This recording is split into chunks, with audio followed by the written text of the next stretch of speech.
Small tables make great skill building projects because in a very small footprint, you could pack in a lot of different techniques and things to practice and learn. For instance, with these tables, we've got tapered and curved legs. Those legs join the post with a sliding dovetail, and the post itself is turned at the lathe, so we have a lot of turning details to include here. And of course, the top is elliptical in shape, so we have to be able to cut an ellipse, which is kind of cool. On this side over here, I've even got a tilting version of the table that tilts up and down. Now, that's not necessarily a feature that any of us really need these days, but should you want to include it, it's a classic design feature. It's kind of cool. It's fun to make. All right, so that's what we're going to show you today, how to make a tilt-top table and, well, a more traditional one that doesn't tilt. With the rough stock on the bench, I used chalk to lay out the parts while trying to avoid major flaws. The post is made from 12-quarter stock, and the rest of the parts come from 4-quarter stock. The 12-quarter blank is jointed on 2 faces before being cut to size at the bandsaw.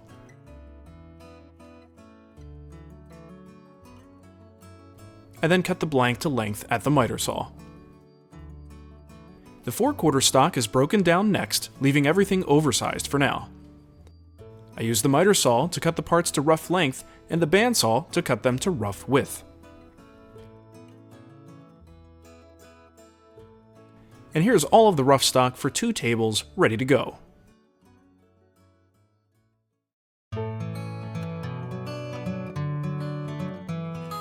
The post blank is turned into a cylinder at the lathe.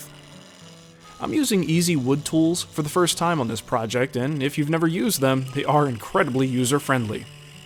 I'm starting with the modern post first, beginning with a bead detail. I then move on to the gentle curve.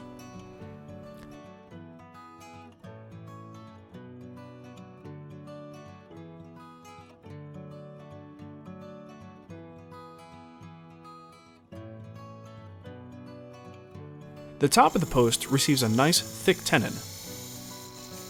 The classic post is made the same way, but features a lot more detail.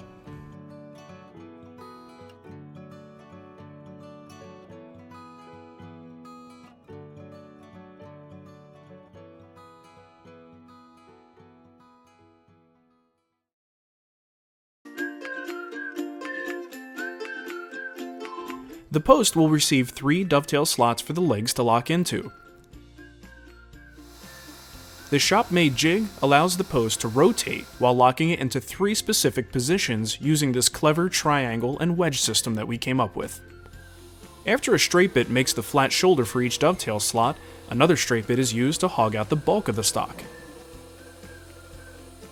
Finally, a dovetail bit is used to make the final slot.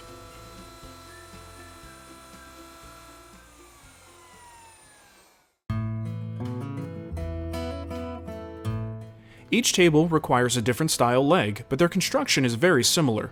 It starts by making a template.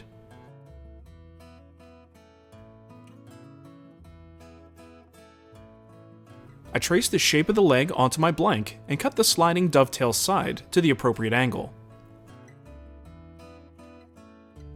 I can then cut the dovetails at the router table, taking a pass on each side. The fit should be snug and with no gaps. The curve is then cut at the bandsaw and finessed with a spoke shave, a rasp, and a chisel. I find it much easier to work on all 3 legs at once. Each leg receives a nice round over on the outside edge. The legs now receive a taper from top to bottom using these 2 shop-made sleds. A few passes through the drum sander or planer will get the job done.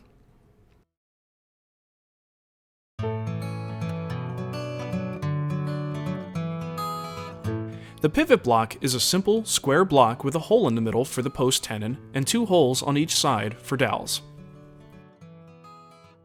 We now need 2 cleats that will attach the tabletop to the pivot block.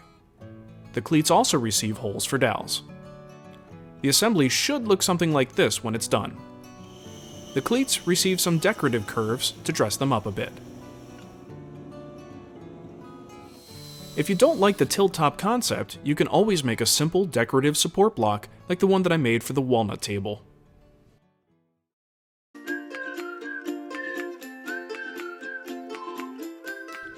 The tabletops are constructed of multiple boards. This cherry set turns a little sapwood into a nice feature. The tabletop is a 17-inch by 15-inch ellipse, so we need to make a template. To draw the ellipse, I start by drawing 2 center lines on my plywood template stock. I then measure out in each dimension and mark a line to represent the outermost points of the ellipse. The distance from the center to the edge of the long dimension is 8.5 inches, and I measure from the outer point of the short dimension 8.5 inches and find where that intersects with the center line, and then I strike a line at that point. I repeat that process on the other side. Now I drive 2 nails into the outermost points of the long axis. I then tie a string nice and taut between the 2 nails. Now I remove those nails and drive them into the other 2 lines that we made in the previous step. Using a pencil with a string behind it, I rotate it around and create the ellipse. Now why does this work? I have no idea, but it actually does. I then cut the template out and work back to my line with a rasp and a flexible sanding strip.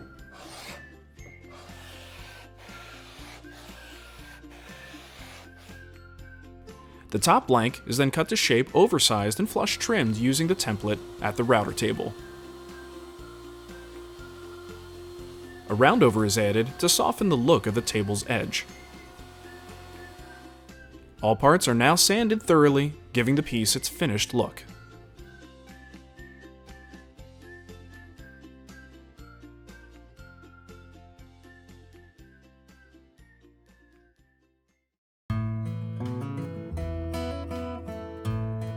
The legs are glued in first,